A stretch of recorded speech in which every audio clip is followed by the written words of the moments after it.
அஸ்ஸலாமு அலைக்கும் வரஹ்மத்துல்லாஹி வபரகாத்துஹு. கண்ணியத்திற்குரிய எல்லாம் வல்ல அல்லாஹு ஜல்ல ஷானஹு தஆலாவின் நல்லடியார்களே, மனக்குழப்பத்திற்கு இஸ்லாத்தின் மகத்தான தீர்வு என்ற இந்த தொடரிலே 4ஆம் நாளில் நாமெல்லாம் அமர்ந்திருக்கிறோம். பொதுவாக ஆன்மீகவாதிகளை எடுத்துக்கொண்டால் எந்த மதத்தை சேர்ந்தவர்களாக இருந்தாலும் அதனுடைய குருமார்களுக்கும் அதனுடைய ஆசான்களாக திகழக்கூடியவர்களுக்கும் கூடுதலான மனப்பக்குவம் இருக்கிறது என்ற ஒரு சிந்தனையை விதைத்துத்தான் மக்களை குழப்பி கொண்டு இருக்கிறார்கள். ஏனென்றால் மனசில் உள்ள ஒரு விஷயத்தை யாருக்கும் கண்டுபிடிக்க முடியாது. அதை அவங்க சாதகமாக பயன்படுத்தி கொண்டு நாங்கள் மனசில் ரொம்ப உயர்ந்தவங்க, எங்களை கட்டுப்படுத்தக்கூடியவர்கள், சாமானிய மக்களை விட எங்களுடைய உள்ளம் உறுதியானது என்றெல்லாம் சொல்லும் பொழுது அது நிரூபித்து காட்ட முடியுமான்னு கேட்க இயலுமா? கேட்க முடியாது. வெளிப்படையான விஷயத்துக்கு உரிமை கொண்டாடினார்னு சொன்னால் அதுக்குரிய பேப்பரை காட்டு, ஆதாரத்தை காட்டுன்னு கேட்கலாம். இதில் என்ன அவர் சொல்கிறார், எனக்கு உறுதி இருக்குது அதான் நம்பு என்று சொல்லும் பொழுது அதுக்கு ஆதாரம் கேட்க முடியாத நிலை இருக்கிற காரணத்தினால் இந்த மாதிரி ஆன்மீக விஷயத்தை சொல்லி அவங்க ஒரு உயர்ந்த ஸ்டேஜில் இருப்பதாக சொல்லி சாமானிய மக்களை குழப்பத்தில் ஆழ்த்திடுறாங்க. நமக்கு அந்த இடத்தை அடைய முடியலையே என்று ஒரு பொய்யான தோற்றத்தை ஏற்படுத்துகிறார்கள். ஆனால் இஸ்லாத்தை பொறுத்த வரைக்கும் நபிகள் நாயகம் ஸல்லல்லாஹு அலைஹி வஸல்லம் அவங்க இதே மாதிரி உரிமை கொண்டாடி இருந்தால் யாரும் சந்தேகப்பட்டிருக்க மாட்டாங்க. என்னுடைய உள்ளம் வேறு, என்னுடைய இது உறுதிப்பாடு வேறு, இந்த மாதிரியெல்லாம் அவங்க சொல்லி மக்களை நம்ப வைத்திருந்தார்கள் என்று சொன்னால், அதே மாதிரி பெரியவர்கள் மகான்களுக்கு இது மாதிரி இருக்கிறது என்று இந்த மத தலைவர்களுக்கு கூடுதலான ஒரு அதிகாரத்தை கொடுத்தா தான் அவங்க மதத்தை வளர்க்குவாங்க. அந்த மாதிரியான ஒரு அதிகாரத்தையாவது ரசூல் ஸல்லல்லாஹு அலைஹி வஸல்லம் கொடுத்துருந்தாங்கன்னா நம்ம எல்லாரும் குழப்புற நியாயம் இருக்கிறது. ஆனால் இந்த மார்க்கம் எப்படி இருக்கிறது? அல்லாஹ்விடமிருந்து தான் இந்த மார்க்கம் வந்திருக்கிற காரணத்தினால நபிகள் நாயகம் ஸல்லல்லாஹு அலைஹி வஸல்லம் சுயமாக அவங்களாக ஒரு சித்தாந்தத்தை உண்டாக்கி நம்மளை வழிநடத்தவில்லை என்ற காரணத்தினால உள்ளதை உள்ளபடி சொல்கிறாங்க. மனிதன் மனிதனாக மட்டும்தான் இருப்பான், எப்போதுமே மலக்காக மாற மாட்டான், அல்லாஹ்வாகவும் மாற மாட்டான். மலக்குகள் போன்ற பாவம் செய்யாத, கெட்ட எண்ணம் வராத, இறைவனுக்காகவே எல்லா காரியத்தையும் முழுமையாக செய்யக்கூடிய ஒரு தன்மையை அடையவே முடியாது என்கிற ஒரு உண்மையை உள்ளது உள்ளபடி நபிகள் நாயகம் ஸல்லல்லாஹு அலைஹி வஸல்லம் சொன்னார்கள் என்பதை தான் கடந்த 3 நாட்களாக நம்ம பார்த்தோம். அதனுடைய ஒரு பகுதியாக அவங்களுடைய தொழுகை போன்ற வணக்கங்களில் கூட நம்மளை எந்த மாதிரி நடத்துகிறாங்க, மனிதத்தன்மைக்கு அப்பாற்பட்டு போக நீங்கள் முயற்சிக்காதீங்க, அது நடக்காது என்று சொன்னதற்குரிய சான்றுகளை எல்லாம் நேற்றைய தினம் பார்த்தோம். அதனுடைய தொடர்ச்சியாக இன்னும் சில ஆதாரங்களை, ஏதோ 2-3 ஹதீஸ் இருக்குன்னு நினச்சி கொள்ளக்கூடாது. நிறைய இது சம்பந்தமான ஆதாரங்களை நீங்கள் உள்ளத்தில் ஆழமாக பதிய வைத்து கொண்டா தான் இது மாதிரி நமக்கு ஆன்மீகத்தில் பின்தங்கி இருக்கிறோம் என்று யாராவது குழப்பி விடும் பொழுது இந்த செய்திகள் நம்மளை உறுதிப்படுத்தி விடும். அப்போ அனஸ் ரலியல்லாஹு அன்ஹு அவர்கள் சொல்கிறார்கள், கடுமையான வெயில் காலம், வெயில் காலத்தில் அவங்க இப்போ நம்ம ஏசி போட்டு கூட இப்போ தொழுது கொண்டிருக்கிறோம், வெயில் வந்துருச்சுன்னு சொன்னால். அந்த காலத்தில் ஏசிலாம் கிடையாது. அரபு நாட்டு வெப்பம் எப்படின்னு நமக்கு தெரியும். இங்கே இருக்கிறத விட ஒரு 2 டிகிரி 3 டிகிரி அதிகமாகவே இருக்கும் எல்லா காலங்கள்லையும். அப்போ அதிகமான வெப்பம் உள்ள அந்த ஊரில் வேறு தட்டுப்பந்தல் வையப்பட்ட ஒரு இடத்துல கீழே எல்லாம் மணல் கொட்டி கொடுக்கக்கூடிய இடத்துல தான் தொழுகை நடத்துவாங்க. அப்போ சஜிதாவுக்கு போனால் நெத்தியை வைக்க முடியாது, கால் தாங்கி கொள்ளும், உள்ளங்கால் அந்த வெப்பத்தை கொஞ்சம் அதிகமாக தாங்கி கொள்ளும், முகம் தாங்கி கொள்ளாது. அப்போ அந்த வெயிலில் சூட்டில் நின்று தொழும் பொழுது நெத்தியை கொண்டே தரையில் வைக்க முடியாது. அப்போ நபிகள் நாயகம் ஸல்லல்லாஹு அலைஹி வஸல்லம் அவர்களுக்கு பின்னாடி தொழக்கூடிய சஹாபாக்கள் எப்படி இதை எதிர்கொண்டாங்க? அனஸ் ரலியல்லாஹு அன்ஹு சொல்கிறார்கள், நாங்கள் கடுமையான வெப்பமான காலங்கள் வரும் பொழுது சஜிதா செய்யும்போது ஒரு துண்டு வச்சுருப்போம்ல, அதை தூக்கி நெத்தியை வைக்கிற இடத்துல வச்சு அதுக்கு மேலே சஜிதா செய்வோம், வெப்பம் தாங்க நெத்திக்கு அதை தாங்கி கொள்ள முடியாது என்று அனஸ் ரலியல்லாஹு அன்ஹு சொல்கிறாங்க. இது எப்போ நடக்கிறது? நபிகள் நாயகம் குன்னானு சல்லி மான் நபி ஸல்லல்லாஹு அலைஹி வஸல்லம், நாங்கள் ரசூல் ஸல்லல்லாஹு அலைஹி வஸல்லம் அவங்களோட தொழும்போது நடந்த விஷயம், ரசூலுல்லாஹ்க்கு பிந்தி நடந்தது இல்லை. ரசூலுல்லாஹ் இமாமாக இருக்க மக்கள்லாம் தொழுகிறாங்க. தொழுகும் பொழுது நெத்தியை கொண்டே வைக்கும் பொழுது இது தர சூடுது, இந்த சூட்டை வந்து நெத்தி தாங்காது, இவ்வளோ சிந்தனை அவங்களுக்கு வருது. யாருக்கு வருது? சஹாபாக்களுக்கு வருது. அவங்க இருக்கிற வெப்பத்தை கணிக்கிறாங்க, தரையை கணிக்கிறாங்க, நெத்தியுடைய அந்த மென்மையான தன்மையை கணிக்கிறாங்க, அதை என்ன செஞ்சால் அதை தீர்வு செய்யலாம் என்பதை கணிக்கிறாங்க. அவங்களுடைய ஆடையில் ஒரு பகுதியவே அந்த இடத்துல வைத்து அதில் நாங்கள் நெத்தியை வைத்து சஜ்தா செய்வோம். எதுக்காக வேண்டி கேட்டால் இத்திகால் ஹர்ரி, அந்த வெப்பத்தை வந்து தவிர்த்து கொள்வதற்காக. இது புகாரியில் நீங்கள் 385வது ஹதீஸ்லையும் 542வது ஹதீஸ்லையும் 1208வது ஹதீஸ்லையும் பார்க்கலாம். அப்போ இது ரசூல் ஸல்லல்லாஹு அலைஹி வஸல்லம் எந்த மாதிரி வழி நடத்தியிருக்கிறாங்க? இரண்டரை கலந்து ஒன்றி மனிதன் வந்து மலக்காக மனிதத்தன்மைக்கு அப்பாற்பட்டவனாக மாறி, அல்ல அல்லாஹ்வோடு அப்படி அல்லாஹ்வும் மனுஷன் ஒன்றுங்கிற மாதிரி கலந்து அப்படியெல்லாம் போக முடியாது என்பது தானே இதிலிருந்து விளங்குகிறது. இப்படித்தானே ரசூல் ஸல்லல்லாஹு அலைஹி வஸல்லம் அவர்கள் தன்னுடைய சமுதாயத்துக்கு உண்மையான ஆன்மீகத்தை சொன்னாங்க. போலியான ஆன்மீகத்தை சொல்லி ஏமாத்தாம உண்மையான ஆன்மீகத்தை சொன்னாங்க. அப்போ இந்த உண்மையான ஆன்மீகத்தை நம்ம ஆழமாக மனசில் வைத்து கொண்டோமே ஆனால் எந்த குழப்பமும் வராது, யாரும் நம்மளை குழப்பவும் முடியாது. இது விளங்காத அறிவியினர்கள் தான் குழம்பி போவார்களே தவிர இந்த சரியான செய்திகளை எல்லாம் அறிந்து கொண்டிருக்கக்கூடிய ஒரு முஸ்லீமும் குழம்ப மாட்டார். அதே மாதிரி இப்போ நபிகள் நாயகம் ஸல்லல்லாஹு அலைஹி வஸல்லம் அவங்க ஒரு நாள் வந்து தொழுகிறாங்க. தொழுது முடித்த உடனே சலாம் கொடுத்து முடித்த பிறகு அவங்க ஒரு மேலாடை போர்த்தி கொண்டு என்ன செய்கிறாங்க? தொழுகிறாங்க. அந்த மேலாடை என்பது வந்து அபூ ஜஹம் என்ற ஒரு ஆள் நபிகள் நாயகம் ஸல்லல்லாஹு அலைஹி வஸல்லம் கொடுத்த ஒரு மேலாடை. அந்த அபூ ஜஹம் வந்து அதை கொடுத்து என்ன செஞ்சிருக்காரு? இதை உங்களுக்கு நல்லா இருக்கும் போட்டுக்கிறங்க என்று சொல்லி கொடுத்துருக்கிறாரு. அந்த மேலாடை வந்து வேலைப்பாடு உள்ள ஒரு மேலாடை, சும்மா பிளைன் துணியாக இல்லாமல் அதில் கொஞ்சம் டிசைன்கள் வேலைப்பாடுகள்லாம் செய்யப்பட்ட ஒரு ஆடை. அப்போ ரசூல் ஸல்லல்லாஹு அலைஹி வஸல்லம் தொழுது முடிச்சோன்னு என்ன செய்கிறாங்கன்னா உடனே அதை கலட்டுறாங்க. மேலே போட்டிருந்த மேலாடையை அதை கலட்டி கொடுத்து ஒரு ஆள்கிட்ட கொடுத்து இதை கொண்டு போய் நீங்கள் அபூ ஜஹம்கிட்ட கொடுத்துருங்க. ஏன் என்று சொன்னால் இது வந்து தொழுவும் பொழுது நம்மளை வந்து பல அப்படி கவனத்தை திருப்புகிறது, என்னுடைய கவனத்தை நெஞ்சிறது திருப்பி விடுகிறது. அவர் வேற ஒரு ஆடை வைத்திருக்கிறாரு, அதை தரதா சொன்னார், அதை வாங்கிட்டு வாங்க. இது கொஞ்சம் நல்லா 2 ஆடை வச்சுருந்துருப்பார் போல இருக்கு, இது கொஞ்சம் நல்லா இருக்குன்னு ரசூல் ஸல்லல்லாஹு அலைஹி வஸல்லம் விரும்பி எடுத்துக்கிட்டாங்க. இன்னொரு ஆடை ஆர்டினரியாக சாதாரண ஒரு ஆடை.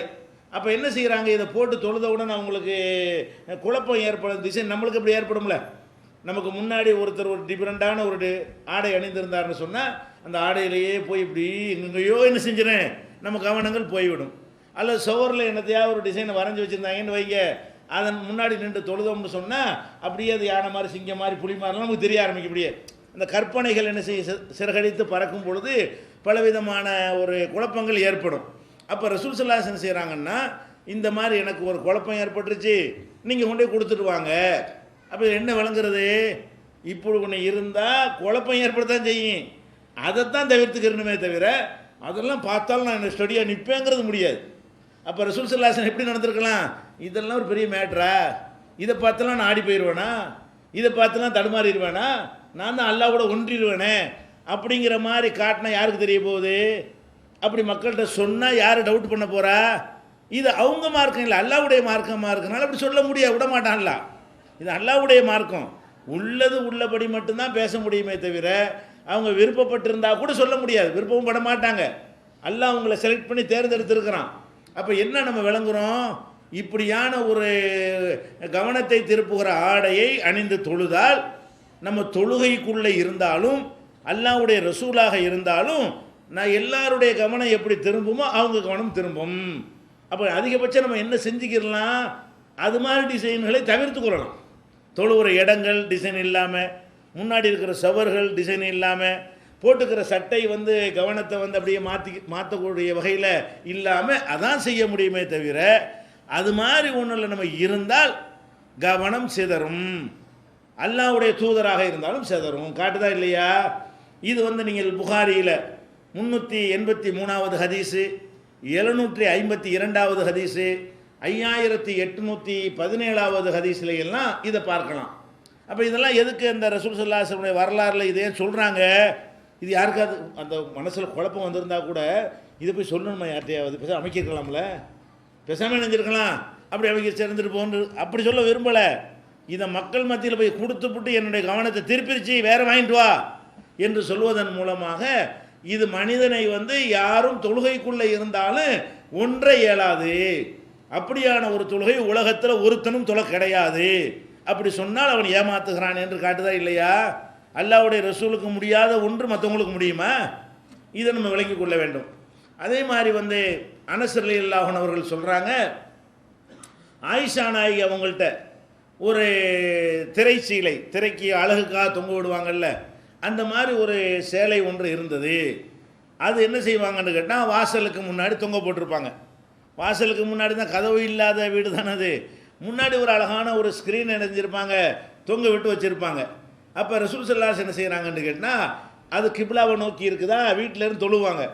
தொழும்போது அந்த அந்த திரைச்சீலை ஆடும்ல, ஆடும்போல் அதில் உள்ள டிசைன்கள் அதெல்லாம் அப்படி கவனத்தை மாற்றுதா, உடனே என்ன செய்கிறாங்க, தொழு போகும்போது இதை முதல் அப்புறப்படுத்து, அதுலேயே கவனம் போய்கிட்டு இருக்குது, என்னுடைய தொழுகையை அது கெடுக்குது, அதனால் என்னுடைய தொழுகையை இது கெடுத்துரும் என்ற காரணத்தினால் இதை நீ போடாதே.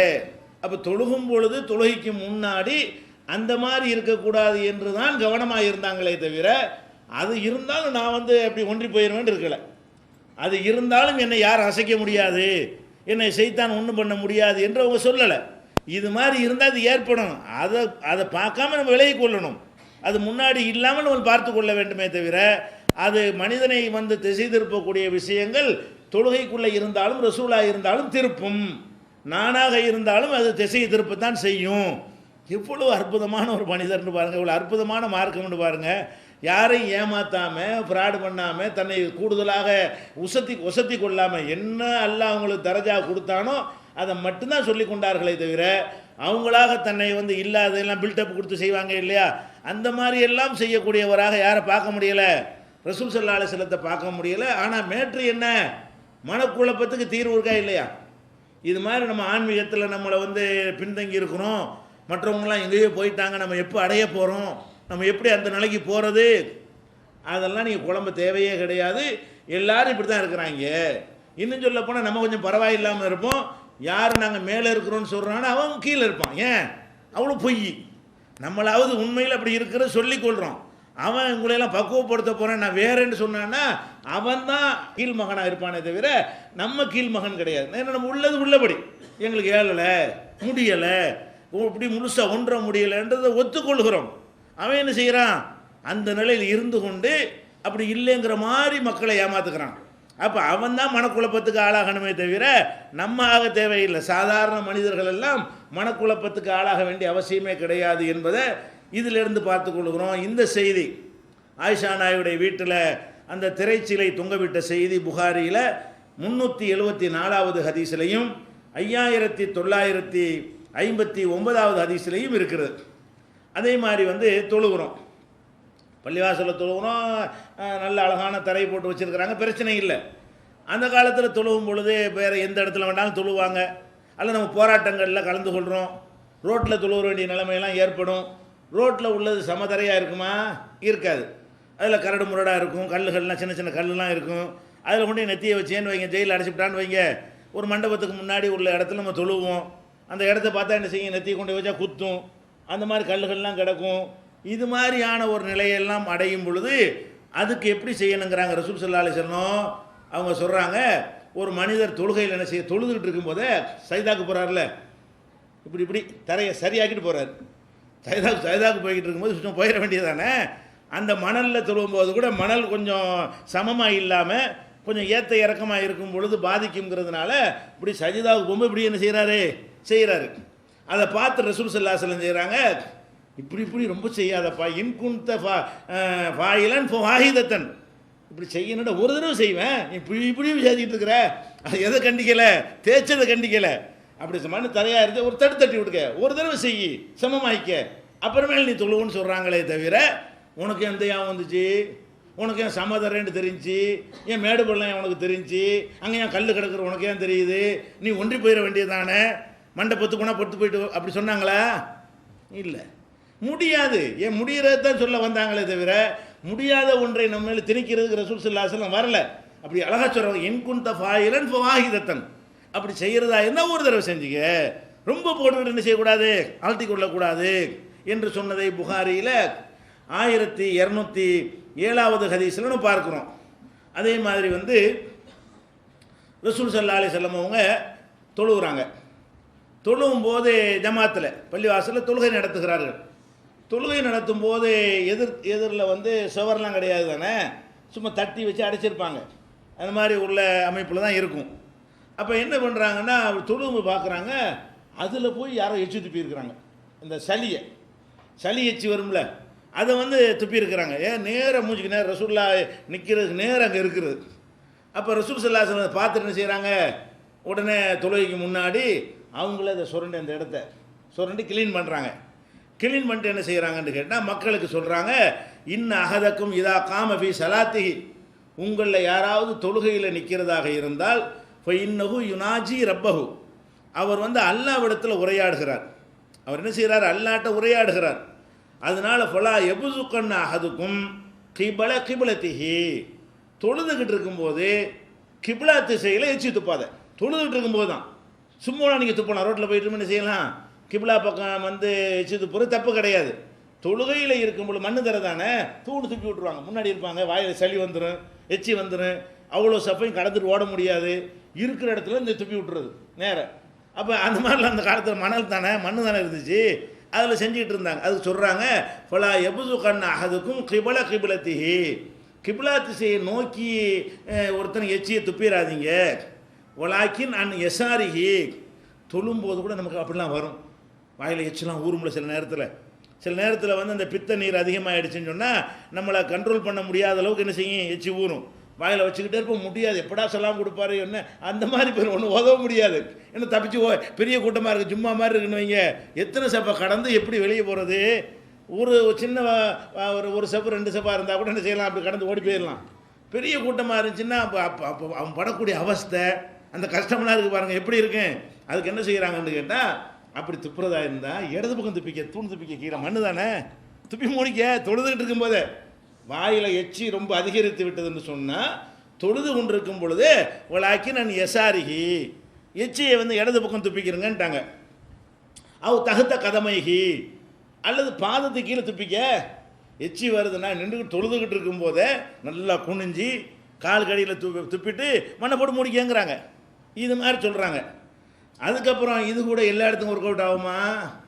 இது அந்த காலத்து சரியா, அவர் இங்கே போய் காலுக்குள்ள துப்புனா, அது ரசூலுல்லாஹ் காலத்து சரியா, மணலில் போய் துப்பி போடலாம். அப்போ ரசூலுல்லாஹ் என்ன செய்கிறாங்கன்னா, கியாமத் வரைக்கும் வழிகாட்டணுமே, எல்லாரும் மணலில் இந்த மாதிரியான பள்ளியாசல்லாம் வரும்னு அல்லாஹ்வுக்கு தெரியுமே, அதுக்கு தகுந்த மாதிரி தான் அவங்கள்ட்ட இருந்து சட்டத்தால் வர வைப்பான். இந்த மாதிரி வரும், மொசைக்கு வரும், மார்பிள் வரும், இந்த மாதிரியான சீட்டு போட வேண்டியதெல்லாம் வரும். அதில் இடது பக்கம் துப்ப முடியாது, கீழே துப்ப முடியாது, துப்புனா வெளியே பிடிச்சி போட்டுருவாங்க. முதல்ல நம்ம துப்பிட்டு நம்ம உட்கார முடியுமா? அதில் நமக்கு முடியாது. அதுக்கு என்ன செய்கிறாங்க, இந்த மாதிரி வந்துருச்சுன்னு சொன்னால் அவங்க அளவுக்கு தேவையே கிடையாது.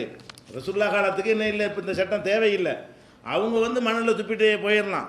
நமக்காக என்ன சொல்கிறாங்கன்னு கேட்டால், அவங்க மேலே ஒரு துணியை எடுத்து எச்சிரமும் அதிகமாகிடுச்சா, தொழுகை விட்டு ஓட முடியாதா, அதில் துப்பி மூடி வச்சுக்க. அப்போ என்ன சொல்கிறாங்க, ஓத முடியாது, கவனத்தில் இருக்க முடியாது, எப்படா முடிப்பாருன்னு நினைப்பாங்க. அதனால் ஏதோ கரைச்சி பிரித்து வந்து என்ன செய்யணும், எச்சி வந்துச்சுன்னா அதை துப்பி வச்சுக்கிட்டுங்க. இதெல்லாம் ஒரு பெரிய மேட்டர். வேறு என்ன தான் செய்கிறதுங்கிறேன். பார்த்தவங்களுக்கு 60 மாதிரி தெரியும். இவ்வளோ பெரிய கூட்டத்தில் ஒரு கூட்டத்தை கடந்து போக முடியாத ஒரு நிலை ஏற்படும்போது ஒரு என்ன தான் பண்ணுறது, தொழுகையை முடிச்சுட்டு ஓட முடியுமா? அந்த மாதிரி செய்யாமல் என்ன செய்யுங்க, இது மாதிரி செய்து கொள்ளுங்கள். சில நேரங்களில் சில அதிகாரிகள் எல்லாம் பார்க்க போயிருப்பாங்க. அந்த மாதிரி நேரத்தில் வாயில் ஊறிச்சுன்னு வைங்க, அது இப்போ முதலமைச்சரை பார்க்க போயிருக்கும்போது இப்போ என்ன தான் பண்ணுவீங்க, அந்த இடத்துல இருந்து போய் சுற்றிட்டு வரேன்னு போக முடியுமா? அதெல்லாம் சில விஷயங்கள் நம்மளுக்கு பெரிய பாதிப்பாக இருக்கும், வேறு மாதிரி எடுத்துக்கிடுவாங்க. அலட்சியப்படுத்துறதா இந்த டெக்னிக் கையாண்டுக்கிற வேண்டியதானே. அப்படி திரும்பி வாய்க்கில் வச்சுக்கிறீங்க, பின்னாடி கழுவி போட்டுருங்க, தோசிக்கிறீங்க. எவ்வளோ அழகான வழிகாட்டு. இது எதுக்கு பிரச்சனைன்னு கேட்டால், தொழுகைக்கு தான் மேட்ரு. என்னென்னு கேட்டால், தொழுதுகிட்டு இருக்கும் பொழுது கூட அப்படி சொல்லி காட்டுறாங்க. சும்மா தரஃபர் இதாயி, அவங்களுடைய மேலாடையின் ஒரு பகுதியை எடுத்து இப்போ பசகபிஹி அதில் துப்பி காட்டி சும்மா ரத்த பாலகு அலாபாலின் அதை உன்னை இணைச்சி காட்டி இப்படி செய்யப்பா. ஏன் எதுக்கு போய் துப்புற? கிபிலா திசையிலுக்கு போய் துப்புற? கிபிலா திசையில் துப்பாத. முடிஞ்சா இடது பக்கம் துப்பிக்கிட்டு போ, இல்லைன்னா காலுக்கு கீழே துப்பிக்கிட்டு போ. அதுக்கு முடியாத ஒரு நிலை வரும் என்பதற்காக வேண்டி இந்த வழியை சொல்கிறாங்க. இப்போ நம்ம என்ன செய்கிறோம்னா, இப்படி இரண்டரை கலந்து ஒன்றி போயிருக்கும்போது இதெல்லாம் செய்ய முடியுமா? நம்ம தான் ஒன்றி போயிட்டோமே, எச்சி வர்ற தெரியும் வடிஞ்சிக்கிட்டு தான் இருக்கு வந்ததா. ஒன்றி போயிட்டா என்ன செய்யணும்? ஒன்றி எச்சி நம்மளை மீறி மிஞ்சிருச்சின்னு சொன்னால், நம்ம இறைவனோட ஒன்றி கலந்து விட்டோம் என்று சொன்னால் அது வாடு வடியத்தான் செய்யும். இப்படியே இருக்க சொல்கிறேன். இப்படி முடியுமா மனுஷனுக்கு? அப்படி எவனாச்சும் இருந்திருக்கிறானா? அப்போ அந்த மாதிரி ஒரு கண்ட்ரோலை மீறி இருந்தால் அது நோய் தானே தவிர அது ஒரு பக்குவம்னு சொல்ல மாட்டாங்க. அவங்க கண்ட்ரோலை மீறி வடிஞ்சுன்னா அதுக்கு பேர் என்னது? அது ஒரு வகையான நோய். கட்டுப்படுத்தலுங்கிற அந்த செக்ஷனில் மூளையில் கோளாறு இருக்குன்னு அர்த்தம். அப்படியெல்லாம் இருக்க முடியாது. அதுக்கு தான் அதுக்கும் வழிகாட்டுறாங்க. இது நீங்கள் புகாரியில் 405வது ஹதீஸ்லையும் 417வது ஹதீஸ்லையும் பார்க்கலாம். அப்போ இதில் எதுக்கு இதெல்லாம் சொல்கிறோம்னு கேட்டால், அதாவது மனசில் எது சாத்தியமோ, மார்க்கத்தில் எது சாத்தியமோ அதைத்தான் நபிகள் நாயகம் ஸல்லல்லாஹு அலைஹி வஸல்லம் அவர்கள் நமக்கு சொல்லி தந்திருக்கிறார்கள். அதுபோக இப்போ நம்ம தொழுகிறோம். தொழுகையில் ஈடுபட்டு இருக்கும் பொழுது ஒரு பாம்பு சீறிக்கிட்டு இப்படி வருது. தொழுதுகிட்டு நிற்கும் போது வருது, காலுக்கிட்ட வருது, அதில் ஒரு தேள் வருது. இப்போ என்ன செய்கிறது? நம்ம ஒன்றி போகிறதா என்ன பண்ணுறது? இப்போ ஒன்றி போகிறதா இருந்தால் நம்ம வாடு தக்பீர் கட்டுற கண்ணு பார்க்குது. கண்ணு பார்த்தோன்னே ஒன்றி போக முடியுமா? ஒன்ற முடியாது, யாராலையும் முடியாது. அப்போ ரசூல் ஸல்லல்லாஹு அலைஹி வஸல்லம் ஒரு போலி ஆன்மீகவாதியாக இருந்தால் என்ன செஞ்சிருப்பாங்க? ஒன்றி தான் இருக்கணும், அது பாடு வந்துட்டு போகுது, நீ தொழுகையில் மூழ்கி போயிரு அப்படின்னு சொல்லலை. என்ன செய்கிறாங்க? ரசூல் ஸல்லல்லாஹு அலைஹி வஸல்லம் அமர கட்டளை இடுறாங்க. அமர ரசூலுல்லாஹி ஸல்லல்லாஹு அலைஹி வஸல்லம், நபிகள் நாயகம் ஸல்லல்லாஹு அலைஹி வஸல்லம் அவங்க கட்டளை இட்டார்கள். பி கத்லில் அஸ்வதைனி, பாம்பையும் தேளையும் கொல்லுமாறு கட்டளை இட்டார்கள். ஃபி ஸலாத்தி, தொழுதுகிட்டு இருக்கும்போது பாம்பு வந்தாலும் என்ன செய்யணும்? எதை எடுத்து அடித்து உனக்கு முடியுமோ அடித்து கொண்டு விட்டு கிபிலா திரும்பாமல் என்ன செய்யணும்? அடிச்சுட்டு தக்பீரை கட்டிக்கிற வேண்டியதான். தேளை கண்டு என்ன செய்யணும்? இருக்கிற கொண்டு ஏதாவது போட்டு அடிச்சுவிட்டு தொழுகையெல்லாம் முறிக்க வேண்டியதில்லை. தொழுகைக்கு உள்ளே இருந்துக்கிட்டே செய்யலாம்னு சொன்னால் நீங்கள் தேளை கொண்டாலும் தொழுதுகிட்டு தான் இருக்கிறீன்னு அர்த்தம், வெளியே போயிடலன்னு அர்த்தம். பாம்பை அடித்து கொன்றாலும் தொழுகை விட்டு வெளியே போயிட்டு புதுசாக நீங்கள் ஸ்டார்ட் பண்ண வேண்டியதில்லை. நீங்கள் தொழுகையெல்லாம் இருக்கிறீங்க, இடையில ஒரு இடையூறு வருது, ஒரே அடி அடிச்சுவிட்டு என்ன செய்யணும்? முடிஞ்சா என்ன கிடைக்குது அதை எடுத்து போட்டு அடிச்சுவிட்டு மரம் எடுக்கிற வேண்டியதான். சாவடிச்சு போடுங்க, கொண்டு விடுங்க, இது உத்தரவுங்கிறாங்க. எப்படி சொல்லலை? விரும்புனா கடிச்சிட்டு போ விட்டுருக்க, விரும்புனா சாவடி அப்படின்னு சொல்லலை. என்ன சொல்கிறாங்க? இப்படித்தான் நீ செஞ்சு ஆகணும். தேளு பாம்பை கண்டால் உன்னுடைய கடமை என்ன? தொழுகையில் இருந்தாலும் எத்தனை பேர் குழந்தை துடிக்குங்க, இது இப்படின்னு சொல்லி தர்றாங்க. குழந்தை அழுதாலும் நம்ம தக்பீரை விடக்கூடாது, தொழுகை விட்டு விலகக்கூடாது என்றெல்லாம் பயானில் அவங்க வீட்டு பிள்ளைக்கு தான் செய்ய மாட்டான். மக்களுக்கு பயான் அப்படி செய்கிறது. மக்களுக்கு என்ன செய்கிறது? அந்த மாதிரிலாம் பயான் பண்ணி அப்படியே ஒரு சீன் காட்டு வாங்கி இது மாதிரி நம்புகிறாங்கன்னு வைங்க, அப்புறம் பிள்ளையை பறி கொடுத்து நிற்க வேண்டியதான். அந்த மாதிரி எல்லாம் இருக்கிற காட்சியெல்லாம் பார்க்குறோம். இதையெல்லாம் ரசூல் ஸல்லல்லாஹு அலைஹி வஸல்லம் சொல்லி தந்திருக்கிறார்கள் என்பதை திருமதியில் 355வது ஹதீஸில் நம்ம பார்க்குறோம். அதே மாதிரி இப்போ ரசூல் ஸல்லல்லாஹு அலைஹி வஸல்லம் அவங்க காலத்தில் அவங்க இமாமா இருந்தாங்கல்ல, இமாமா இருக்கும் பொழுது இந்த மாதிரி சமதரையில் நின்று தொழ மாட்டாங்க. ஆனால் நம்ம சமதரையில் தொழுகிறோம். இமாமும் சமதரையில் நிற்பார், அதே மாதிரி தான் எல்லாரும் நிற்கிறோம். ரசூல் ஸல்லல்லாஹு அலைஹி வஸல்லம் காலத்தில் அவங்க எப்படி தொழுதாங்கன்னு கேட்டால், மெம்பர் இருக்கு இல்லையா, மெம்பர் படி அதில் தான் தொழுவாங்க. இமாமும் உயரமாக தான் இருப்பாங்க. எப்படி உரையாற்றும் பொழுது உயரமாக இருப்பாங்களோ அதே மாதிரி தொழும்போது என்ன செய்வாங்க? உயரமாக இருப்பார்கள். இப்போ இந்த மாதிரி ஒரு மெம்பர் இருக்குன்னு வைங்களேன், அதில் ஏறி இப்படி பயான் பண்ணுறாங்கல்ல, தொழும்போது இப்படி திரும்பிக்கிடுவாங்க. வழங்குதா? தொழுவும் போது செவத்தில் தான் முற்ற அளவுக்கு தான் நிற்பாங்க, சைதாவுக்குலாம் இடம் இருக்காது. ஆனால் அந்த மாதிரி மெம்பரில் நின்று கொண்டு கிப்லாவை நோக்கி ரசூல் ஸல்லல்லாஹு அலைஹி வஸல்லம் என்ன செய்வாங்க? நின்று கொள்வார்கள். ஓத வேண்டியெல்லாம் ஓதுவாங்க. ஓதிட்டு இப்போ ருக்கு செய்யணும்ல, இப்படி நின்றா ருக்கு செய்ய முடியுமா? உங்களுக்கு இந்த இடத்துல நின்றீங்கன்னா உங்களுக்கு ருக்கு பண்ண முடியுமா? தலை இடிக்கும் செவத்தில்.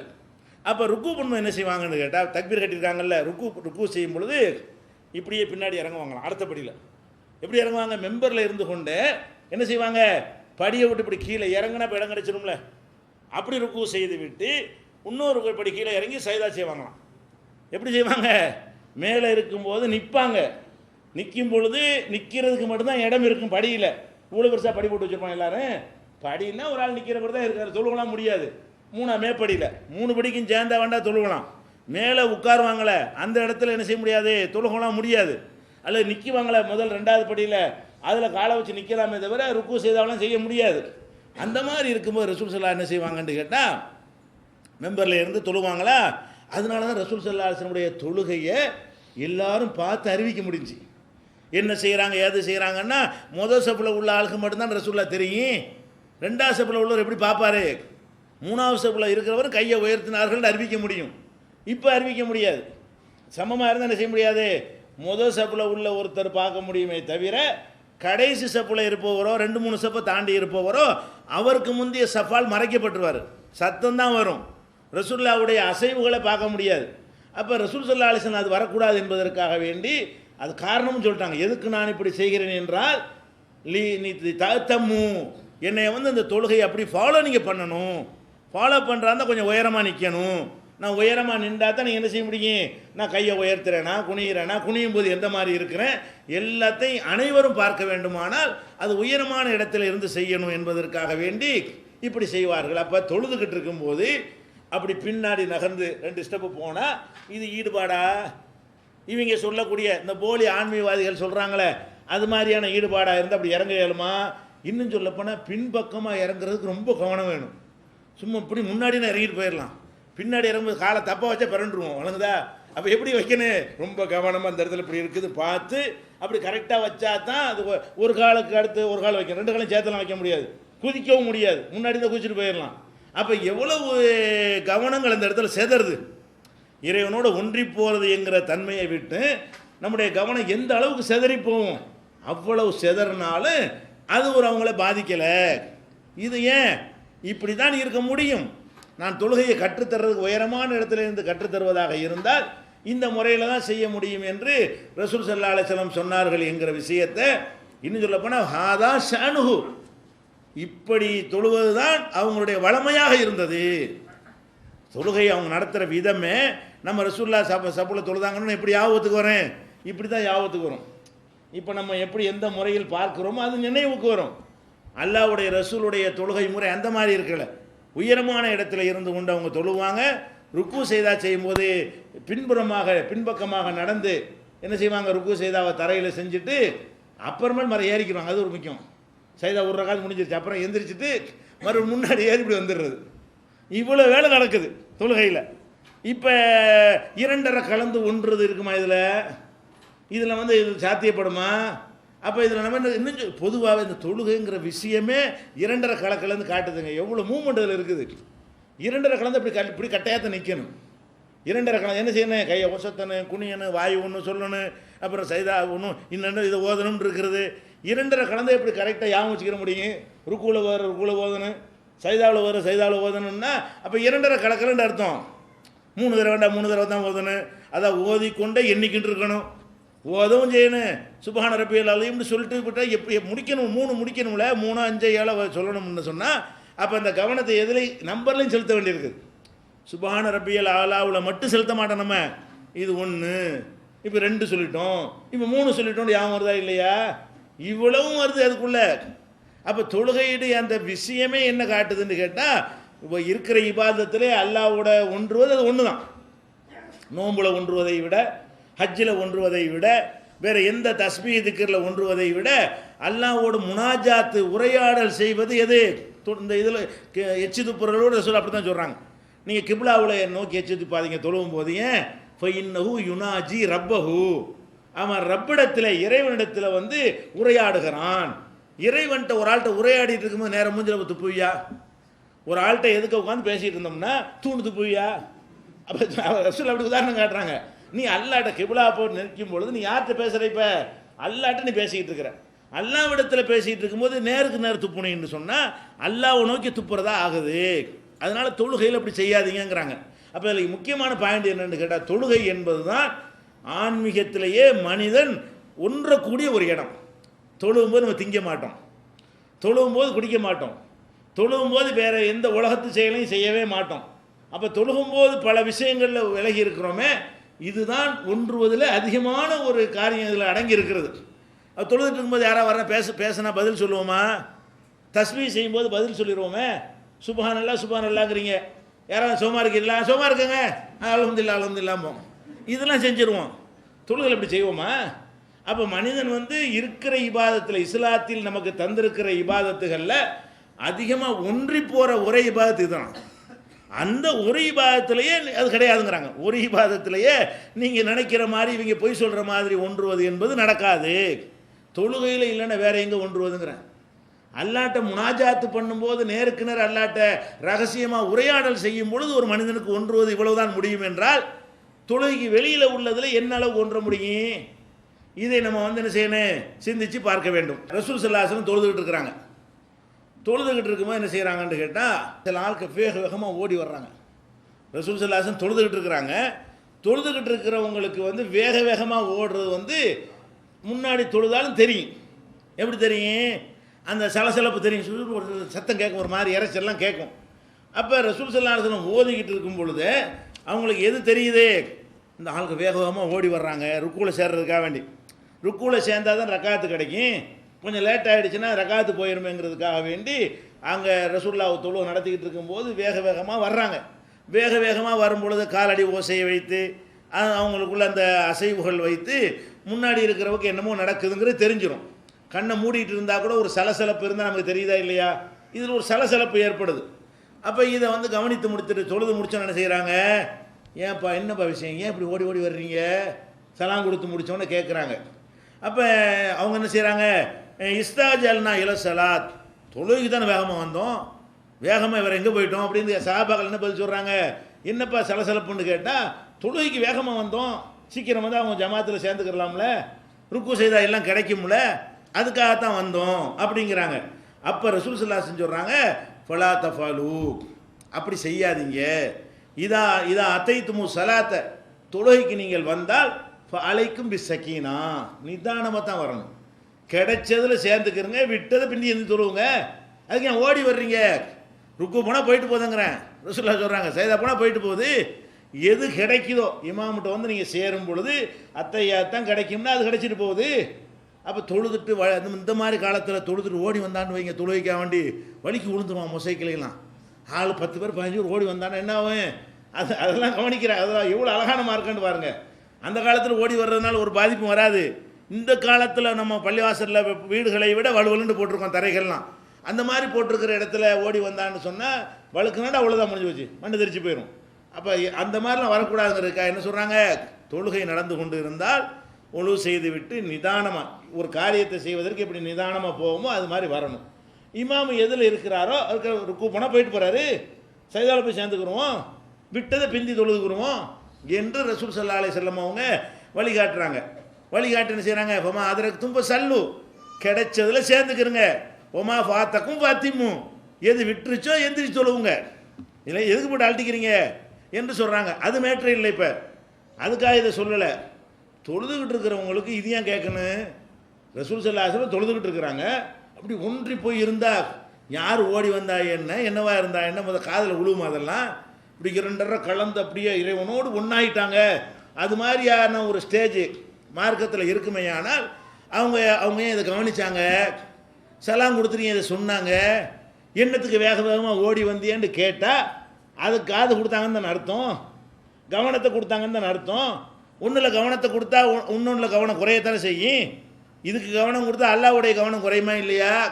அதெல்லாம் கொடுக்காமல் இருக்க இயலாது. தொழுதுகிட்டு இருக்கும்போது இடி இடித்தா அவங்க காதில் விளங்காதா? தொழுதுகிட்டு இருக்குதுங்க, இடி இடித்தா காதில் விழுமா விழுவாதா? அப்புறம் என்ன பேசுகிறீங்க? அதானே இயற்கை.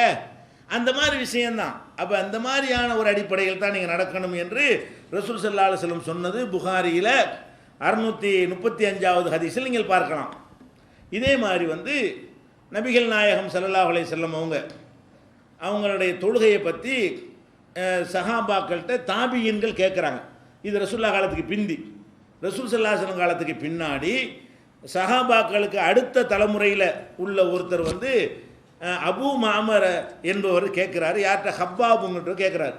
ஹப்பாபுங்கிறவர் ஒரு சஹாபி. அவர்கிட்ட கேட்குறாரு, ரசூல் ஸல்லல்லாஹு அலைஹி வஸல்லம் அவங்க யக்ரவு ஃபில் லுஹரி வல் அஸ்ரி, லுஹர் அசரில் ஏதாவது ஓதுவாங்களா? ஏன் அப்படி கேட்குறாங்க? லுஹர் அசரில் சும்மா நிற்கிறோம். லுஹர் அசர் தொழுகையில் ஜமாத் நடத்தும் பொழுது இமாம் வந்து ஓத மாட்டார். சத்தமாக ஓத மாட்டார். அவர் மௌனமாக அல்லாஹ் அக்பர் தான் சத்தமாக சொல்லுவார். ருக்குவுக்கு சத்தமாக போவார். ருக்குவிலேருந்து சத்தமாக எந்திரிப்பார். அல்ஹம்து சூரா ஓதுறாரு, அவர் வந்து சத்தம் போட்டால் ஓதுறாரு, ஓத மாட்டேங்கிறாரு.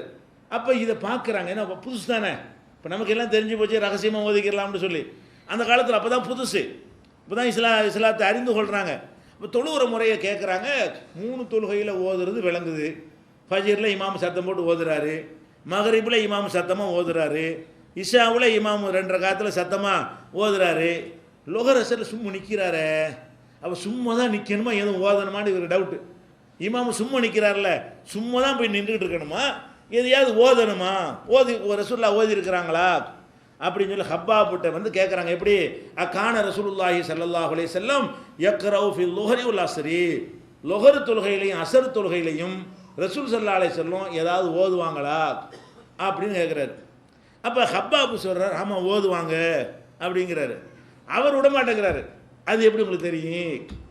சத்தமாக ஓத மாட்டாங்கல்ல, சத்தமாக ஓதனா தானே தெரியும். ரசூலுல்லாஹ் சும்மா நிற்கிறாங்க, முதுவை தான் பார்க்குறீங்க. முதுவை பார்த்துட்டு இருக்கும்போது ரசூலுல்லாஹ் ஓதுவாங்களான்னு கேட்டால் தெரியாதுன்னு சொல்லணும். இவர் என்ன செய்கிறாரு, ஆமான்னு அவர் பிடிச்சிக்கிறாரு. யார்? அந்த தாபி, அது அபு மாமர் என்பவர் பிடிச்சிட்டு கேட்குறாரு, அது எப்படி நீங்கள் அறிந்து கொள்வீர்கள், பிம குந்தும் தாரிஃபுன் அப்படி கேட்குறாரு. அது எப்படி உங்களுக்கு தெரியும், ரசூலுல்லாஹ் ஓதுனாங்களா இல்லையா என்பது உங்களுக்கு எப்படி தெரியும்?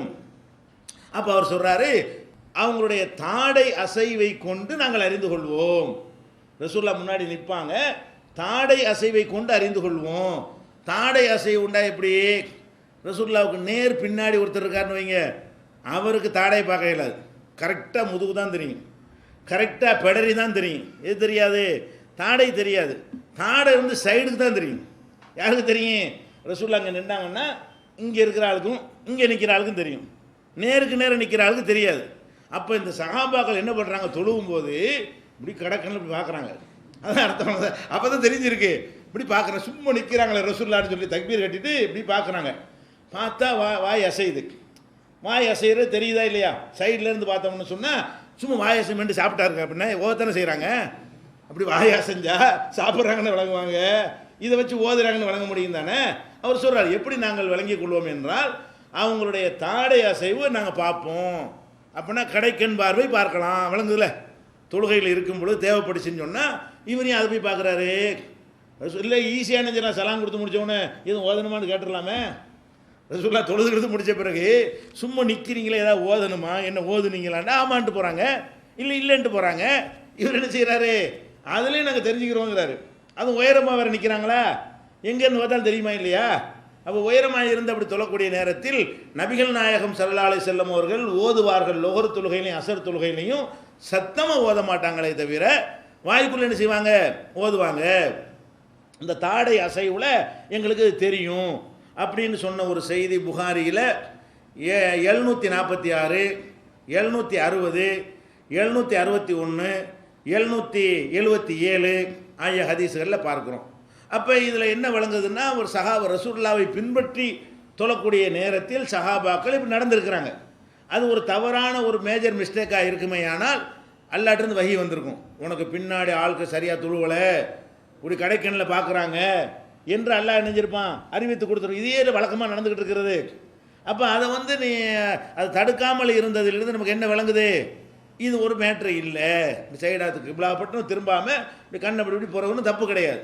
இப்படி கடை அதெல்லாம் பெரிய பாவமாக நினைப்பாங்க. தொழுவிட்டு இருக்கும்போது இப்படி போச்சுன்னு வைங்களா பண்ணுவோம், அப்படிலாம் கிடையாதுங்கிற மார்க்கத்தில். அப்படி லேசாக போனால் என்ன இல்லை, தப்பு இல்லை. சஹாபாக்கள் ரசூலுல்லாஹ்க்கு பின்னாடி ஒன்று செஞ்சுருந்தா அது தப்புன்னு சொல்ல எவனுக்கு அதிகாரம் இருக்குது?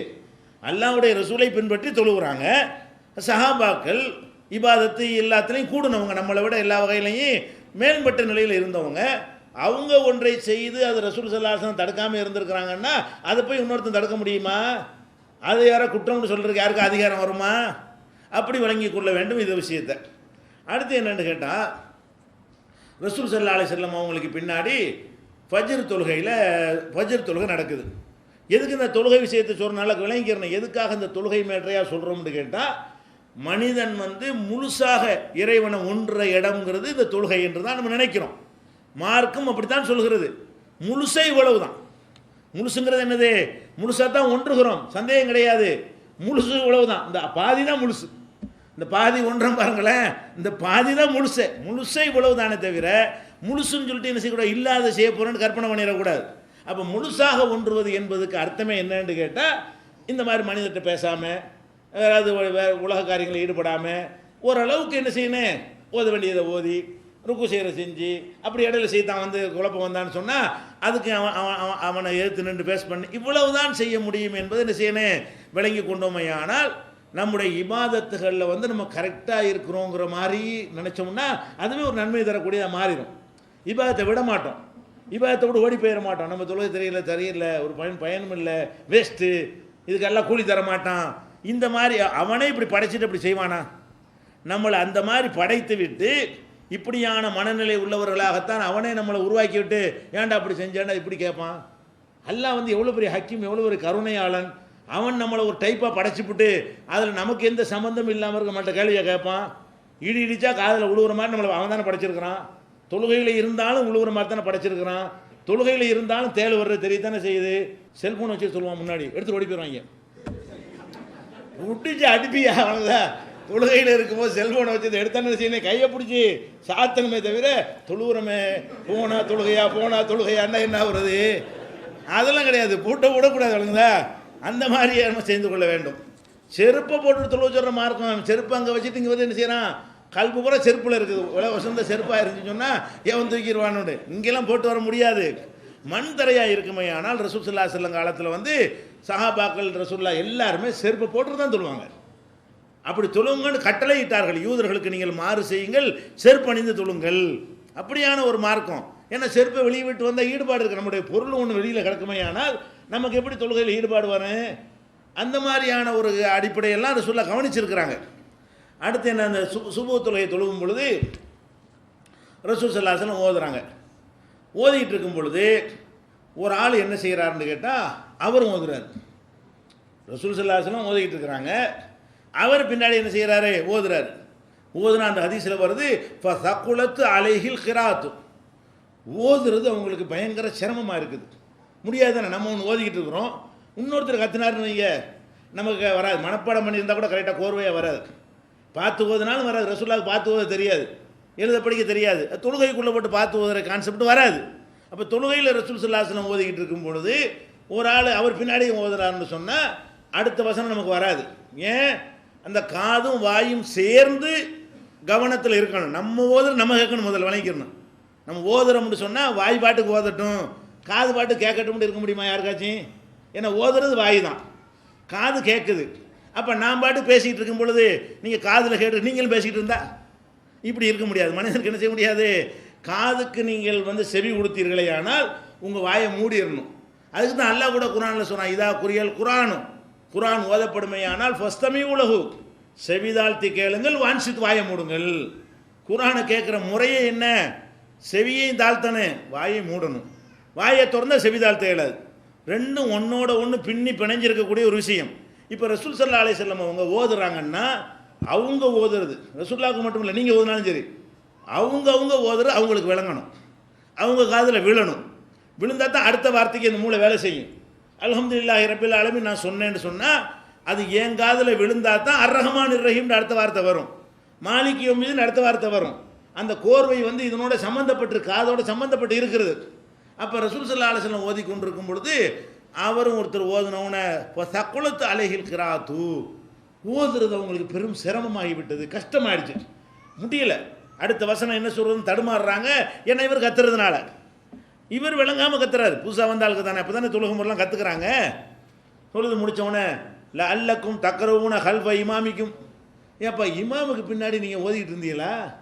நான் இமாம் தொழுகிறேன்ல, நான் தானே ஓதுறேன், நீங்கள் ஓதுனீங்களாண்ட உடனே எல்லாரும் ஒருத்தர் ஓதுனாரு, ஹாதா நம்ம அல்லா ஒருத்தர் இந்த ஆட்டம் ஓதுனாரு, ஒரு ஆளை காட்டி கொடுக்குறாங்க.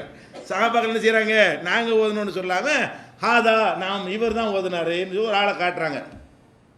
அப்போ ரசூல் ஸல்லல்லாஹு அலைஹி வஸல்லம் சொல்கிறாங்க, இது மாதிரி செய்யாதீங்க, இந்த மாதிரி நான் ஓதுமைன்னு செய்யாதீங்க, நீங்களும் ஓதாதீங்க என்று ரசூல் ஸல்லல்லாஹு அலைஹி வஸல்லம் அவர்கள் அதை தடுக்கிறாங்க. இமாம் ஓதும்போது என்ன செய்யணும், நீங்கள் கேட்கத்தான் வேணுமே தவிர நீங்கள் ஓதக்கூடாதுன்னு.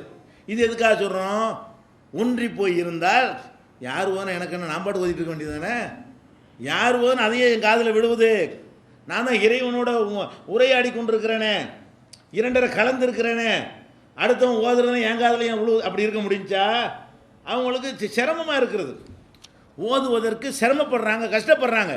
அப்போ இந்த மாதிரி தான் மனிதன் இருக்க முடியும் என்பதை இந்த ஹதீஸிலிருந்து நம்ம என்ன செய்கிறோம், தெரிந்து கொள்கிறோம். அதே மாதிரி நபிகள் நாயகம் ஸல்லல்லாஹு அலைஹி வஸல்லம் அவர்கள் அவங்களுடைய வீடு சின்ன வீடு, அவங்க பெரிய அரண்மனை மாதிரி மாளிகையில் வசிக்க கிடையாது. ஒரு 10க்கு 10 கூட இல்லாத ஒரு சிறிய குடிசையில் தான் என்ன செஞ்சாங்க, அவங்க வாழ்ந்தாங்க. அதில் அவங்க தொழுவாங்க, இரவுல எழுந்து தொழுவாங்க. ஆயிஷா நாயுடைய வீடு. தொழுகிறதா இருந்தால் ஒரு ஆள் தொழுதாங்கன்னா ஒரு ஆளுக்கு படுக்க முடியாது, அவ்வளோ சின்ன இடம். அப்போ ஆயிஷா நாய் என்ன செய்வாங்கன்னா குறுக்க படுத்து கிடப்பாங்களா. இப்போ ரசூல் ஸல்லல்லாஹு அலைஹி வஸல்லம் தொழுகும் பொழுது ரசூல்லா இப்படி தொழுகிறாங்க, ஆயிஷா நாய் இப்படி படுத்துருப்பாங்க. டீ மாதிரி, டீ எழுத்து மாதிரி வச்சுக்கிறீங்களேன், இங்கிலீஷ் டீ இப்படி இருக்கும்ல, இப்படி இப்படி படுத்து கிடந்தா இப்படி தொழுகிறோம். இப்படி தொழுதோமையானால் இடம் சின்ன இடம். அப்போ ரசூல்லா சஜிதா செய்கிறதா இருந்தால் எதில் செய்யணும்? இப்போ ஆயிஷா நாய் காலில் தான் செய்யணும். இப்படி ஆயிஷா நாய் இப்படி வீட்டில் படுத்து கிடக்குறாங்க, ரசூல்லா எழுந்து இப்படி தொழுகிறாங்க. தொழுகும் பொழுது நெத்தியை கொண்டே வைக்கும் பொழுது எங்கே வைக்கணும்? ஆயிஷா நாய் காலில் தான் கொண்டே வைக்கணும். அப்போ அந்த மாதிரியான ஒரு நிலை வரும்போது என்ன செய்வாங்கன்னா தொழுவாங்க. வீட்டிலையே இடம் சின்னதாக இருந்தாலும் பரவாயில்லன்னு தொழுவாங்க. தொழுதுட்டு இருக்கும்போது சஜிதாவுக்கு போவாங்க இல்லையா, சஜிதாவுக்கு வரும்போது என்ன செய்வாங்கன்னா விரல்னால ஆயிஷா நாயுடைய காலில் ஒரு குத்து குத்துவாங்க. தொழுதுட்டு இருக்கும்போது உடனே ஆயிஷா நாய் என்ன செய்வாங்க, காலை மடக்கிடுவாங்க. காலை டக்குன்னு என்ன செய்வாங்க, மடக்கி கொள்வார்கள். சஜிதா செஞ்சு முடித்த உடனே எந்திரிச்ச உடனே மறுபடியும் கால் நீட்டி கொள்வார்கள். ஏன்னா அடுத்த செய்தா வருது 1 மணி நேரம் ஆகும். நம்ம மாதிரி கோழி குத்துற செய்தா கிடையாது. ரசூல் ஸல்லல்லாஹு எந்திரிச்சாங்கன்னு சொன்னால் அது ஒரு 1/2 மணி நேரம் குட்டி தூக்கமாக போட்டுவிடலாம். இரவு தொழுகையில், ஜமாத் தொழுகையில் தான் நீட்ட மாட்டார்கள். இரவு தொழுகையில் தனியாக தொழும்போது என்ன செய்வாங்க, ரொம்ப நேரம் நிற்பாங்க, ரொம்ப நேரம் சைதா செய்வாங்க, ரொம்ப நேரம் ருக்கு செய்வாங்க. ஜமாத்தை நடத்தல் நீட்டக்கூடாது உத்தரவு போட்டாங்க. ஜமாத் தொழுதீர்களே ஆனால் உங்களுக்கு பின்னாடி நோயாளி இருப்பார்கள், பலவீனர்கள் இருப்பார்கள், வேலை வெட்டிக்கு போகக்கூடியவர்கள் இருப்பார்கள். அதுக்கு தகுந்த மாதிரி ஷார்ட்டாக தொழுகை நடத்துங்க. நீங்கள் உங்களுக்கு தனியாக தொழுது கொண்டீர்களே ஆனால் உங்களுக்கு எவ்வளவு இயலுமோ அவ்வளவு நீட்டிக் கொள்ளுங்கள்ன்றாங்க. அப்போ அந்த மாதிரி ரசூல் ஸல்லல்லாஹு அலைஹி வஸல்லம் நடத்தியிருக்கும் பொழுது நான் ஆயிஷா நாய் சொல்கிறாங்க, நான் அப்படி சொல்கிறாங்க, ஜனாசாவை போல குறுக்க படுத்து கிடப்பேங்கிறாங்க. ரசூல் ஸல்லல்லாஹு அலைஹி வஸல்லம் ஆயிஷா நாய் சொல்கிறாங்க, கையாத்திராலில் ஜனாசா, ரசூல் ஸல்லல்லாஹு அலைஹி வஸல்லம் வீட்டில் தொழுவும் பொழுது ஜனாசா மாதிரி நான் குறுக்க கிடப்பேன். சைதா செய்ய வரும் பொழுது விரலினால் காலில் குத்துவார்கள், உடனே காலை நான் மடக்கி கொள்வேன், அந்த இடத்துல சைதா செய்வாங்க. அது கூட ஒருத்தர் கேட்குறாரு, அதையும் விரல்னால் குத்தணும், வரும்போது மடக்கிற வேண்டியதானே, சைதா செய்வர் உங்களுக்கு தெரியாதா? ருக்கு செஞ்சு சைதாவுக்கு வரும்பொழுது என்ன செய்ய வேண்டியது, நீங்களாம் மடக்கிற வேண்டியதானு கேட்கும் பொழுது ஒல்புயூத்து இதன் லைசபிஹா மிஸ்பாகுன், அந்த காலத்தில் எங்கள் வீட்டில் விளக்கு கிடையாது, இன்னும் லைட்டாக போட்டு வச்சுருந்துச்சு. அந்த காலத்தில் அன்னைக்கு இருந்த ரசூலுல்லாஹ்வுடைய வறுமை எந்த அளவுக்கு இருந்தது என்றால் வீட்டுக்கு விளக்கு இல்லை. விளக்கு இல்லாதனால வெளிச்சம் இல்லைங்கும் போது இருட்டில் வேறு எப்படி நம்ம அதை செய்தியை பாஸ் பண்ணுறது? இருட்டாக இருக்கிறது, சைதா செய்ய போகிறோம், தரையில் தான் செய்யணும், ஒரு ஆள் காலில் போய் செய்ய முடியாது, ஆனால் காலை நீட்டிகிட்டு இருக்கிறாங்க. அப்போ எப்படி மெசேஜ் பாஸ் பண்ணுறது? விரல்னால் குத்தின உடனே காலை மடக்கிடுவாங்க. அப்படின்னா பாருங்கள் என்ன வழங்குது, இதில் இவ்வளோ விஷயங்கள் கவன சிதறல் ஏற்படுது. தொழுகிறாங்க, தொழும்போது ஆயிஷா நாய் படுத்து கிடக்குறாங்கங்கிற யாபம் வருது, நம்ம நெத்தியை கொண்டு நிலத்தில் வைக்க முடியாதுன்னு யாபம் வருது, விரல்னால் குத்துணுட்டு யாபம் வருது. அந்த விரலால் தொட்ட உடனே இவங்க மடக்கன்னு மெசேஜ் வேறு அதில் இருக்குது. ஏறக்குறைய பேசுகிற மாதிரி வாய் திறந்து காலை மடக்குன்னு சொல்லலையே தவிர இந்த விரலால் குத்துவதனுடைய மீனிங் என்ன, எதுக்காண்டு இதை குத்துறாங்க? காலை மடக்குறியா இல்லையா, அதான் அதுக்கு அர்த்தம். அப்போ விரலால் குத்தும்போது காலை மடக்கு, நான் சைதா செய்ய போகிறேன் என்று ஒரு செய்தி கூட பாஸ் பண்ணப்படுது. ஒரு தொழுகையில் இருந்து கொண்டே ஒரு செய்தி என்ன செய்கிறாங்க, ஆனால் வாய் திறந்து பேசக்கூடாதுன்னு தடை இருக்குது, அதை தான் கடைப்பிடிச்சாங்களே தவிர இந்த விஷயத்தை அவங்க செஞ்சாங்க. இதை நீங்கள் புகாரியில் 382வது ஹதீஸு, 513வது ஹதீஸு, 519வது ஹதீஸு, 1209 இதில் எல்லாம் புகாரில் இந்த செய்தி நீங்கள் பார்க்கலாம். அப்போ இப்படி இந்த மாதிரியான ஒரு ஈடுபாடு தான் மனுஷனுக்கு முடியும். மனிதனால் இதுதான் சாத்தியமானது. இது மாதிரிலாம் செஞ்சு கொள்ளலாம். இந்த மாதிரி சில விஷயங்கள் என்ன செய்யலாம், எதிர்க்க உள்ளவர்கள் நமக்கு டிஸ்டர்பாக இருந்தார்கள்னா அப்படி தள்ளி விட்டுக்கிறலாம். லேசா முன்னாடி கொஞ்சம் போப்பாண்டு முட்டுறாரு மாதிரி இருக்காருன்னு வைங்க, ஒருத்தர் நிற்கிறாரு, நம்ம சைதாஜன இடம் பத்தலை, கையை விட்டு தள்ளி விடுங்க, முன்னாடி தப்பாது, இது நம்ம சைதா செய்யணுமா இல்லையா? அவர் திருப்பிட்டு அடிக்க வராமல் என்ன செய்யணும், விளங்கிக்கிட்டு ஒரு ஸ்டெப் முன்னாடி போய்க்கிறணும். இவர் அது மாதிரி செய்யணும், அவர் அது விளங்கிட்டு தொழுகும்போது வேணும்டா செய்வாங்க, முன்னாடி போய் சொல்கிறாங்கன்னு அவர் விளங்கி கொண்டு என்ன செய்யணும், விளங்குறதுல அவர் கவனம் கொடுக்க வேண்டி இருக்கிறது. அப்படியெல்லாம் இருப்பதை நம்ம பார்க்குறோம். அதே மாதிரி நபிகள் நாயகம் ஸல்லல்லாஹு அலைஹி வஸல்லம் அவங்களுடைய காலத்தில் ஆண்கள் பள்ளிவாசலுக்கு வர்ற மாதிரி பெண்களும் வருவாங்க. ஜமாத் தொழுகையில் கலந்து கொள்வார்கள், எல்லா நேரத்துக்கும் வருவார்கள். அப்போ தொழுகையில் பெண்கள் வரும்பொழுது என்ன செய்வாங்கன்னா, பெண்களுக்குன்னு ஒரு பிரச்சனை இருக்கிறது. என்ன பிரச்சனை? எங்கே வந்தாலும் பிள்ளைகளோடு தான் வர வேண்டிய நிலை இருக்கும். சில பேருக்கு வளர்ந்த பிள்ளைங்களாக இருந்தால் பிரச்சனை இல்லை. கை குழந்தைகள் அவங்க அரவணைப்பில் இருக்கிற குழந்தைகளாக இருந்தால் விட்டுட்டு வர முடியாது. அப்போ குழந்தைகளையும் கூட்டிகிட்டு வந்துடுவாங்க. வரும்பொழுது சின்ன பிள்ளைங்களையும் என்ன செய்வாங்க, அதனால தான் பெண்கள் சலசலப்பு வருதுன்னெலாம் பேசுகிறோமே, அதெல்லாம் வந்து நீங்கள் பேசினாலும் சலசலப்பு நிற்க போகிறது இல்லை. ஏன்? அவங்க பிள்ளைகளோடு வந்திருப்பாங்க, அது ஏதாவது சேட்டை பண்ண அடக்குவாங்க, சத்தம் வந்துக்கிட்டு தான் இருக்குது. நீங்கள் என்னத்தை பையான அறிவிப்பு செஞ்சாலும் என்ன செய்யாதது, நீங்கள் அறிவிப்பு செய்ய வேண்டியதான், கடமைக்கு செஞ்சுக்கிற வேண்டியதுதான். நடக்குமாட்ட நடக்காது. ஏன்? அவங்க பிள்ளை அந்த மாதிரி பண்ணும்போது அவங்க என்ன பண்ணுவாங்கண்ணா, அது மாதிரி ஒரு வந்திருக்கக்கூடியவரில் ஒரு 10% பேராவது என்ன செய்வாங்க, பிள்ளைகளோடு வருவாங்க. ரசூல் ஸல்லல்லாஹு அலைஹி வஸல்லம் காலத்துலையும் பிள்ளைகளோடு வருவாங்க. வந்து என்ன செய்வாங்க, தொழுகை நேரம் வந்த உடனே அங்கே தொட்டியில் எல்லாம் இது தானே, கூரை தானே, அது கட்டி விட்டு தொட்டியில் தொங்க விட்டுரு தொழுகையில் ஈடுபட்டுருவாங்க. வீழ்ந்து கத்தும் ஒரு பிள்ளை தொழுகை நடந்துகிட்டு இருக்கும் பொழுது என்ன செய்யும், வீழ்ந்து கத்தும். அப்போ ரசூல் ஸல்லல்லாஹு அலைஹி வஸல்லம் சொல்கிறாங்க, அதாவது நான் வந்து கொஞ்சம் நீளமாக தொழுகலாம்னு நினச்சிக்கிட்டு வந்து நிற்பேன், அன்னைக்கு பார்த்து ஒரு வீழ்ந்து ஒரு சத்தம் வரும். எந்த சத்தம்? குழந்தையுடைய சத்தம். அந்த குழந்தை சத்தத்தை கேட்டவுடனே அவங்க அம்மாவுடைய மனசு என்ன பாடுபடும், அவங்களுக்கு ஈடுபாடாக இருக்க முடியுமா என்பதை கவனத்தில் கொண்டு சுருக்கமாக முடிச்சிருவேன். அந்த குழந்தை கத்துது, அவங்க அம்மா என்ன பதறப்புறாங்களா தெரியல, வேகமாக முடிச்சிருவோன்னு சொல்லி நீளமாக தொழுவலாம்னு சொல்லி நிற்பேன். குழந்தையுடைய சத்தம் கேட்ட உடனே அந்த குழந்தையின் தாயுடைய மன உணர்வுக்கு மதிப்பளித்து நான் என்ன செய்வேன், சீக்கிரமே தொழுகையை முடித்து விடுவேன். நான் நீளமாக தொழுவத்தான் ஆசைப்பட்டு நிற்பேன், முடியாது என்று சொல்கிறாங்க. அப்போ இதில் என்ன விளங்குது, இது புகாரியில் 707வது ஹதீஸ்லையும் 868வது ஹதீஸ்லையும் பார்க்கலாம். அப்போ நபிகள் நாயகம் ஸல்லல்லாஹு அலைஹி வஸல்லம் அவங்க தொழுதுகிட்டு இருக்கும்போது குழந்தையுடைய அழுகை சத்தம் காதில் கேட்குறாங்க. ஈடுபாடு, இவ்வளோதான் ஈடுபாடு இருந்திருக்கிறது. அதை மட்டும் கேட்கல, அப்படி கணக்கு பண்ணுறாங்க. இந்த குழந்தை அழுது அதுக்கு என்ன, அது ரியாக்ஷன் என்ன, குழந்தையுடைய தாய்க்கு பாதிக்கும், தாய்க்கு பாதிச்சா என்ன நடக்கும், அவங்களுக்கு ஒழுங்காக ஈடுபட முடியாது, இந்த மனுஷன் எப்போ தொழுவை முடிப்பாருன்னு அப்புறம் மாறி டக்குன்னு தொழுதுகிட்டு இருக்கோம்ல, ஈடுபாடாக தொழுதா கூட குழந்தை அழுதுன்னு வைங்க, அப்போ தாயுடைய மனசுலாம் என்னவா இருக்கும், எப்போ சலாம் கொடுப்பார், எப்போ முடிப்பார், எப்போ நம்ம வந்து பிள்ளையை தூக்க போகிறோம் என்கிற மாதிரி அவங்களுடைய எண்ண ஓட்டங்கள் வந்து இவ்வளவும் கவனிக்கிறாங்க. இந்த கணக்கு அவ்வளோ எதில் நடக்குது, தொழுகைக்கு உள்ளே நடக்கிறது. இந்த இவ்வளவு கணக்கு கால்குலேஷனும் தொழுகைக்கு உள்ளே தான் நடக்கிறது. அப்போ நடந்து என்ன செய்கிறாங்க, நான் இதுக்காக வேண்டிய கராகத்தை அசுக்காலா உம்மிகி, அந்த குழந்தையுடைய அம்மாவுக்கு சிரமம் தரக்கூடாது என்ற ஒரே காரணத்திற்காக நான் சீக்கிரமே முடித்து விடுகிறேன் என்று சொன்னதாக புகாரியில் 707வது ஹதீஸ்லையும் 868வது ஹதீஸ்லையும் பார்க்கலாம். இது மாதிரி நிறைய கொஞ்சம் நஞ்சம் கிடையாது ஹதீஸ்களை. புகாரி எப்படி நீங்கள் படித்து பார்த்தீர்கள், தொழுகைங்கிற பாடத்தை படித்து பார்த்தீர்களே, ஆனால் இந்த கோணத்தில் படித்து பார்க்கணும், படிச்சிருக்கணும். இந்த ஹதீஸுகளெல்லாம் கேட்ட ஹதீஸுகள் தான். இப்போ நான் சொன்னதெல்லாம் புதுசா, இதெல்லாம் ஒரு சம்பவமாக நம்ம பார்த்துட்டு போயிட்டோம். ஒவ்வொரு ஹதீஸ்லையும் பல விஷயங்கள் அடங்கி இருக்கிறது. இப்படி செஞ்சு பார்த்தோம்னு சொன்னால், ஆமாம் இது ஒரு ரொம்ப அற்புதமான செய்தியாக இருக்குது, மனசை எவ்வளோ அமைதிப்படுத்துகிறது, நம்ம என்னமோ பிண்டங்கன்னு நினச்சிக்கிட்டு இருக்கிறோமே, எல்லாம் கரெக்டு தானே இருக்கிறோம், எல்லாரும் இப்படி தானே இருக்கிறாங்க, இதுக்கே போட்டு ஆழ்த்திக்கிறேன்னு அனைவரும் இந்த மாதிரி இருந்தால் இது போட்டு ஆழ்த்திக்க, எது முடியுமோ அதை செய்வோம், என்னென்ன விஷயங்கள் செய்யக்கூடாது தொழுகையில் என்று உங்களுக்கு சொல்லப்பட்டிருக்கு அதை செய்யுங்க. உங்களை மீறி இன்னும் சொல்லப்போனால் மனசு நம்ம கண்ட்ரோல் உள்ளதா, மனசை வந்து நம்ம எந்த மனுஷனுக்காக கண்ட்ரோல் பண்ண இயலுமா, நம்ம கண்ட்ரோலில் உள்ளது கிடையாது, நம்மளை மீறி போய்கிட்டே இருக்கும். அதுக்கு எல்லாம் கொஸ்டின் பண்ணவே மாட்டான், வாய் கை செயலுக்கு தான் அதை கொஸ்டின் பண்ணுவான். அது கூட மார்க்கம் சில இடத்துல தேல் வந்தால் பாம்பு வந்து அது கூட மாற்றிக்கிற சொல்லி இருக்கிறது. வாய் கையெல்லாம் கண்ட்ரோலாக தான் இருக்கணும், தேல் பாம்பு வந்து இப்போ அடிக்கணுமா இல்லையா.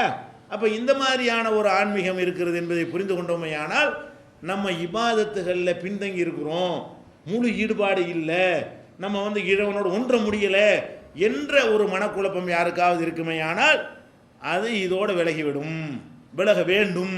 அதுக்கு தான் ரசூல் ஸல்லல்லாஹு அலைஹி வஸல்லம் அவர்கள் முன்மாதிரி அல்லாஹ் என்ன செஞ்சான், அனுப்பி வைத்தான்.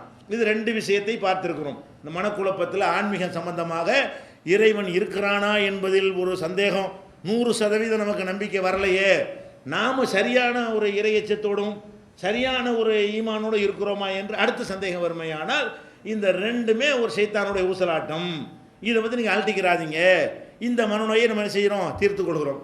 இது அல்லாமல் இன்னும் சில ஆன்மீக சம்பந்தமான மனநோய்கள் பல பேருக்கு இருக்கிறது. அதை இன்ஷா அல்லாஹ் அடுத்தடுத்த நாளில் பார்க்கலாம். அஸ்ஸலாமு அலைக்கும்.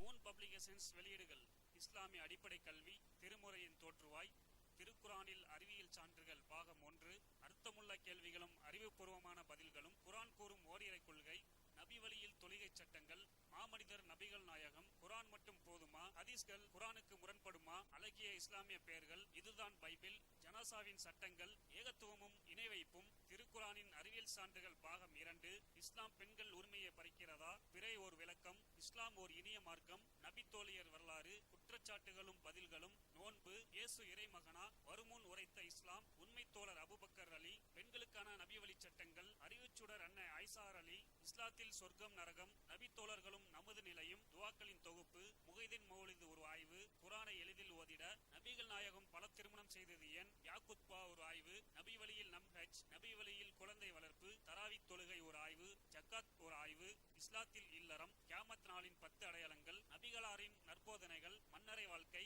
பைபிளில் நபிகள் நாயகம், இஸ்லாத்தின் பார்வையில் பில்லி சூனியம், தர்கா வழிபாடு, நபிகளாரின் இறுதி நாட்கள், இஸ்லாமிய கொள்கை, சரியான ஹதீஸ்களும் தவறான ஹதீஸ்களும், சந்திக்கும் வேளையில் கொள்கை விளக்கம், பேய் பிசாசு உண்டா, கற்பனை கதைகள், நவீன பிரச்சனைகளும் தீர்வுகளும், தப்லிக் தாகலிம் தொகுப்பு, சுபகான மௌலிது ஒரு ஆய்வு, மனிதனுக்கேற்ற மார்க்கம், நேர்ச்சையும் சத்தியமும், மனனம் செய்வோம், விளக்கப்பட்ட உணவுகள், அர்த்தமுல்லா இஸ்லாம், குர்பானியின் சட்டங்கள், தொழுகை, இஸ்லாத்தின் பார்வையில் கனவுகள், இஸ்லாமிய திருமணம், இறைவனிடம் கையேந்துங்கள், மீராஜும் அதன் படிப்பினைகளும், வேதம் கொடுக்கப்பட்டோர் யார், மற்றும் prophet Mohammed the greatest man மற்றும் டிஇடிஜே மார்க்க உரையாற்றிய சிடி டிவிடிகள் கிடைக்கும் இடம் மூன் பப்ளிகேஷன், 83/3, மூர்தரு, முதல் மாடி, மண்ணடி, சென்னை 1. Phone number 6569